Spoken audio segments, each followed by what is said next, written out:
Alright, so the moderator questions both sides at this point in the debate, and I'm going off script now. I always get into trouble when I go off script, so I'm being a bit naughty and need a spanking from my wife.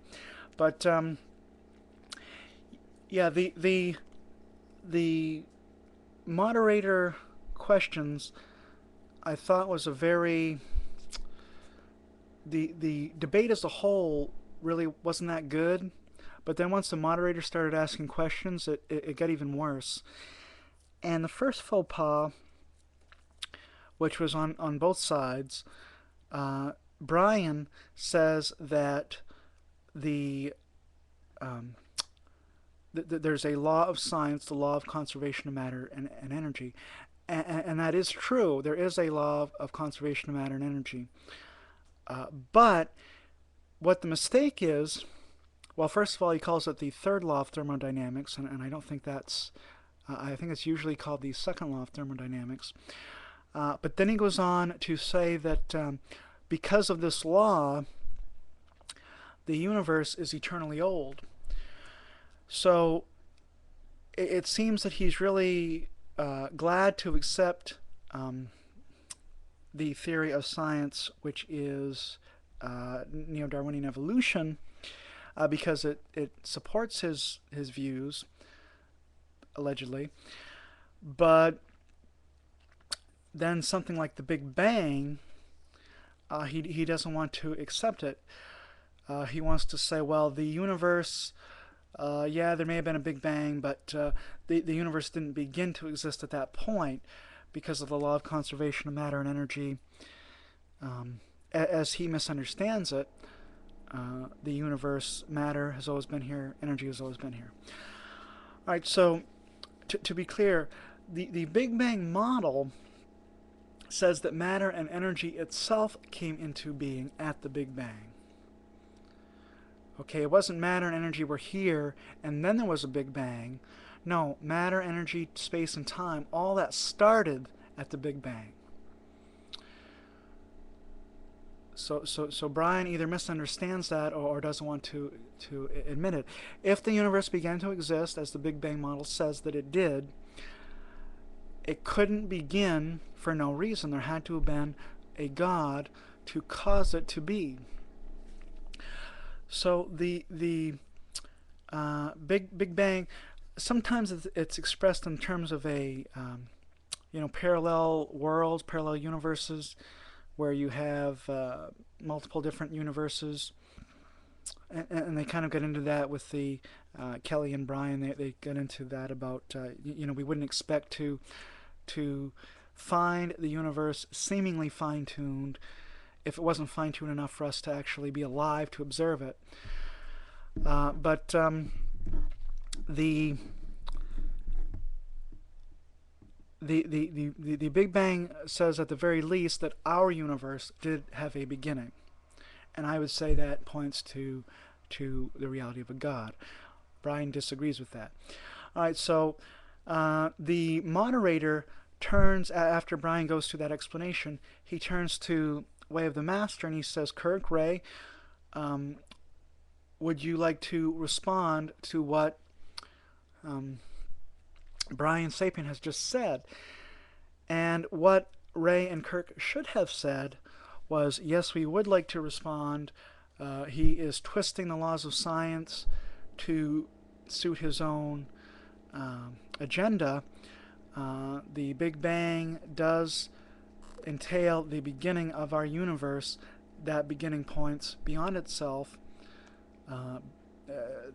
The Big Bang, the universe beginning, points beyond the universe to the beginner, the banger, the Big Banger, God. But that's not what they said. They said, no, we think that people can figure it out for themselves. And the moderator was very surprised. He's like, you don't want to respond to what they just said?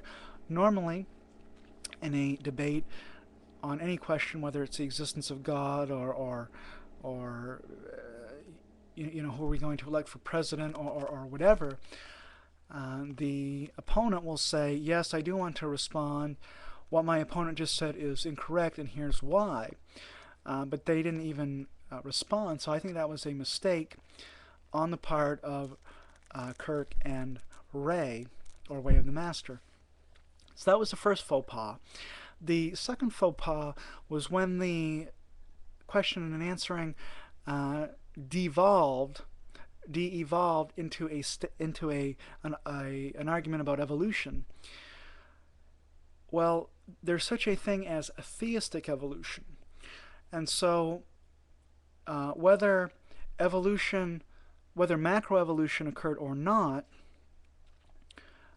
is irrelevant to the discussion.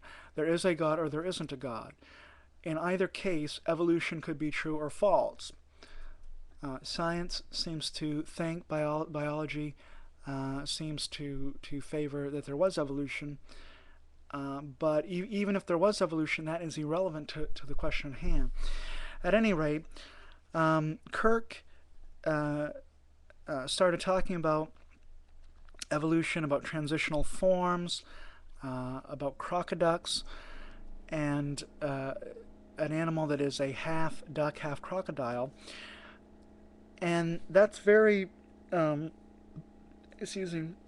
kind of the most infamous part of the whole debate. You could almost hear the trumpet going wah wah wah wah when he shows the picture. Well, a crocoduck, it's transitioning from a duck to a crocodile, or vice versa. And from the perspective of a young Earth creationist, which I believe Kirk is, I think he's a young Earth creationist. From his perspective, that is what evolutionists are expecting to find in the fossil record, and which they do not find within the fossil record. So from the perhaps faulty perspective of young Earth creationism, that is a valid point that he was making. However, people have taken this crocoduck. You see it all over the place on YouTube, and Richard Dawkins has a tie covered in crocoducks. The whole point of presenting this picture of the crocoduck and the sheepdog, a sheep with a dog's head, and there was some other at least one other picture he showed. He was intending to be silly, to be ridiculous. So it's not that Kirk was being silly or ridiculous for thinking that these pictures actually say something.